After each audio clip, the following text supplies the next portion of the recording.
Picture this. You drive past a construction site at 6 a.m. There's a guy there carrying 80 pounds of drywall up 4 flights of stairs. He is sweating, his back is screaming, and he will do this for 10 hours straight today. He makes $200 for the day. Now, picture a 19-year-old kid sitting in his bedroom. He spends 2 hours tweaking a Notion template he made last month, sends 1 email to his list, and makes $4,000 before lunch. This image makes you angry, doesn't it? It feels unfair. It feels like a glitch in the matrix. We are raised on a very specific promise. If you work hard, you will be successful. Your parents told you this. Your teachers told you this. Society screams this at you. But if hard work were the only variable in the wealth equation, the women in Africa who walk 10 miles a day carrying water jugs would be the richest people on the planet. The construction worker breaking his body would be a billionaire.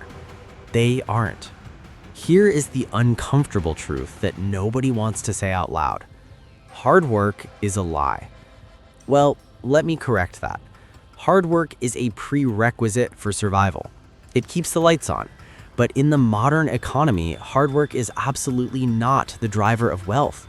In fact, your obsession with working harder is the exact thing keeping you trapped in the middle class. The problem isn't your work ethic, it's your math. Most people operate on what I call a linear equation. It looks like this. Income equals time times wage. You trade 1 hour of your life, you get X dollars. You trade 2 hours, you get 2x. The problem with this equation is the variable time. It is finite. You only have 24 hours in a day.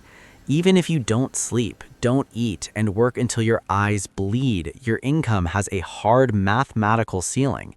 You physically cannot scale. This is the time for money trap. And here's the kicker. It doesn't matter how much you get paid per hour. Whether you are a barista making $15 an hour or a corporate lawyer making $500 an hour, you are playing the exact same game. The lawyer is just selling a more expensive version of themselves. If the lawyer stops working, the money stops flowing. They aren't wealthy, they're just a high-paid factory worker on an assembly line of billable hours. Wealthy people play an exponential game. They detach their time from their income. Instead of selling hours, they build leverage. Go back to that 19-year-old kid. When he sells a digital template, it takes him the exact same amount of effort to sell 1 copy as it does to sell 10,000 copies. He does the work once. He gets paid infinitely. The input, work, is disconnected from the output, money. That is the holy grail. If your income requires your physical presence to generate it, you will never be rich. You will just be a well-paid prisoner. So how do you escape the linear trap? You need leverage. Leverage is simply a force multiplier. It's what allows 1 unit of effort to produce 10,000 units of result. There are 4 types of leverage. The first 2 are old world, and the last 2 are the new world. First is labor. This is the oldest form. You hire people to work for you. If you have 10 guys digging a ditch, you dig the ditch 10 times faster. But labor is messy, it's expensive. People complain, they quit, they need management. It's a high-status form of leverage, but it's a headache. Second is capital. This is money working for you. Factories, stocks, real estate. This is how Warren Buffett got rich. It's incredibly powerful, but it has a massive barrier to entry. You need money to get money. If you're broke, you can't use capital leverage. But now we have the permissionless leverage. Third is code. Code is the army of robots that never sleeps, never complains, and never asks for a raise. You write a piece of software once, and it can serve 1 million users simultaneously. The marginal cost of replication is 0. Fourth is media. This video right here, this is leverage. I record it once. Whether 1 person watches it or 1 million people watch it, my effort is exactly the same. Joe Rogan has more leverage than a stadium tour because he speaks into a microphone and reaches the entire planet instantly. The hard worker is trying to dig a hole with a spoon. The leveraged person spends their time building a drilling rig. The builder works harder at first, but once the rig is built, they can go to sleep while the machine drills for oil. If you want to get rich in 2026, stop trying to manage people, labor, and stop waiting for funding, capital. Start building code or media. So if leverage is the answer, why do most people refuse to use it? Because of ego. Society has tricked you into believing that exhaustion is a virtue. We wear our busyness like a badge of honor. How many times have you heard someone say, I'm so busy," with a secret little smile? They are complaining, but they're actually bragging. They think being busy makes them important. It doesn't. Being busy usually just means you're inefficient. Let's look at the corporate martyr. He answers emails at 11 p.m., he sits in 4 hours of meetings a day. He's constantly putting out fires. He feels indispensable, but at the end of the year, his income goes up by 3%. That is the market telling him exactly what his busyness is worth. Inflation adjustments. Now look at the strategist. He might spend 4 hours on a Tuesday just staring at a whiteboard. To the outside observer, he looks lazy. He isn't typing, he isn't in meetings, but in those 4 hours, he's designing a system that will automate the work of 3 people. He isn't doing the work, he is engineering the work out of existence. There is a massive difference between motion and action. Motion is planning, organizing, and checking emails. It feels like work because it keeps you busy. Action is the thing that actually produces a result. Publishing the video, shipping the code, closing the sale. Most people spend 90% of their life in motion because it feels safe. Action is scary because you might fail. So we hide behind our busy schedules to avoid doing the one thing that actually matters.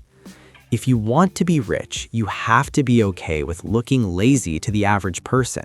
You have to trade activity for output. Bill Gates once said something profound. I choose a lazy person to do a hard job because a lazy person will find an easy way to do it. This is what I call strategic laziness. Society tells you that if a task is hard, you should push harder. Strategic laziness says if a task is hard, you're probably doing it wrong. Let's look at a real-world example. Imagine you have to copy data from 100 PDF invoices into an Excel spreadsheet. The hard worker cracks their knuckles, drinks a Red Bull, and starts typing. They spend 5 hours manually entering numbers. They finish exhausted and think, wow, I worked so hard today. The strategic slacker looks at the same task and refuses to do it. They hate boring work. So they spend the first hour watching a YouTube tutorial on how to use AI or a simple Python script to extract data. It takes them an hour to figure it out. Then they run the script. The work is done in 30 seconds. Let's look at the scoreboard. The hard worker spent 5 hours. The strategic slacker spent 1 hour and 30 seconds. But here is the crucial difference. Next week, when 100 more invoices come in, the hard worker has to spend another 5 hours. The strategic slacker spends 30 seconds. The hard worker is renting their time to the problem. The strategic slacker solved the problem permanently. This is the mindset shift you need to make. Stop asking, how can I do this faster? Start asking, how can I never have to do this again? That is the question that builds wealth. Because every time you automate a task, you buy back a piece of your freedom. This leads us to the core disconnect between the poor and the rich. Input versus output. If you have an employee mindset, you're obsessed with input. You think, I worked 40 hours this week. I sat in the chair. I typed the words. I attended the meetings. Therefore, I deserve to be paid. You believe your value is tied to your sacrifice. The market does not care about your sacrifice. The market is cold and indifferent. It only cares about output. Did you solve the problem? Did you make the sale? Did you build the product? You could work 100 hours on a project, but if the result is garbage, the market pays you 0. Conversely, you could solve $1 million problem in 5 minutes while sitting on the toilet, and the market will happily pay you $1 million. Wealthy people stop selling inputs. They stop saying, I charge $50 an hour. Because the moment you say that, you're incentivized to work slowly. You're penalized for being efficient. Instead, they sell outputs. They say, I will build you a sales funnel that generates leads. The price is $10,000. Now the game changes. If they build that funnel in 50 hours, they make $200 an hour. If they use a template and build it in 2 hours, they make $5,000 an hour. By selling the result instead of the effort, they align their incentives with efficiency. Hard work often is just a mask for I don't know how to create value efficiently. Stop taking pride in how long you work. Start taking pride in what you actually finish. Stop selling your sweat. Sweat is cheap. Everyone has sweat. Sell the finished building. That is what people actually want to buy. But there's a darker side to the hard work obsession. There's a price tag on the grind that doesn't show up on your profit and loss statement.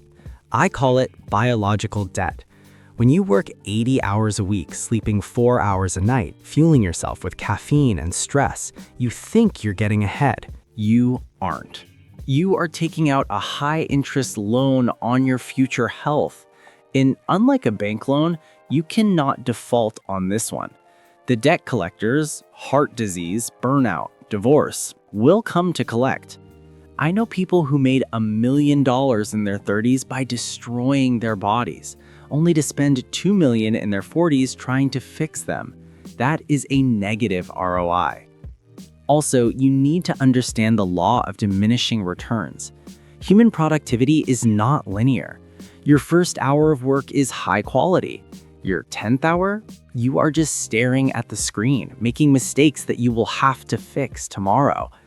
The grindset gurus on Instagram tell you #no sleep. Meanwhile, Jeff Bezos sleeps 8 hours a day. LeBron James sleeps 10 hours.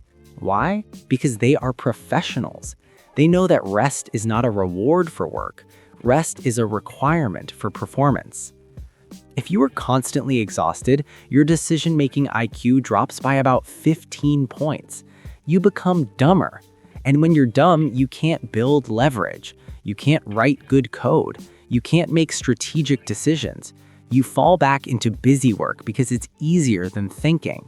So by refusing to rest, you are actually trapping yourself in the hard work cycle. You're too tired to build the escape ladder, so you just keep digging the hole. Burnout isn't a badge of honor, my friend. Burnout is your body declaring bankruptcy. So how do you actually escape? How do you stop being the guy carrying the drywall and become the kid selling the template? It requires a 3-step leverage audit. Step 1. The time audit. For 1 week, write down every single thing you do. Then label each task with a dollar amount. $10 per hour work, cleaning, emails, data entry, versus $1,000 per hour work, strategy, creating content, building product. If you want to be rich, you need to ruthlessly eliminate, automate, or delegate the $10 tasks. You cannot build an empire if you are busy taking out the trash. Step 2. Build an asset, not a job.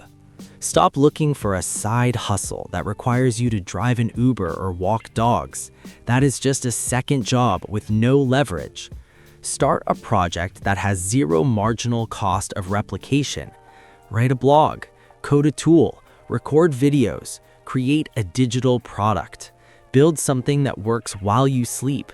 Even if it only makes $1 a day at first, that $1 is infinitely more valuable than your salary because it is passive. Step 3. Patience. Leverage takes time to build. It's faster to dig a hole with a spoon today than to build a drilling rig for a month. You will feel like you are moving slower than your hard-working friends. But then the exponential curve kicks in, and suddenly you'll accomplish in a year what they accomplish in a lifetime. The world doesn't care how much you sweat. It doesn't hand out gold stars for exhaustion. The world only cares about the value you provide. So do yourself a favor. Put down the shovel, stop digging, look up, and start building a machine that digs for you. My name is Max. If you're ready to stop working hard and start working smart, hit that subscribe button. We are going to explore exactly how to build these assets in the next video. I'll see you then.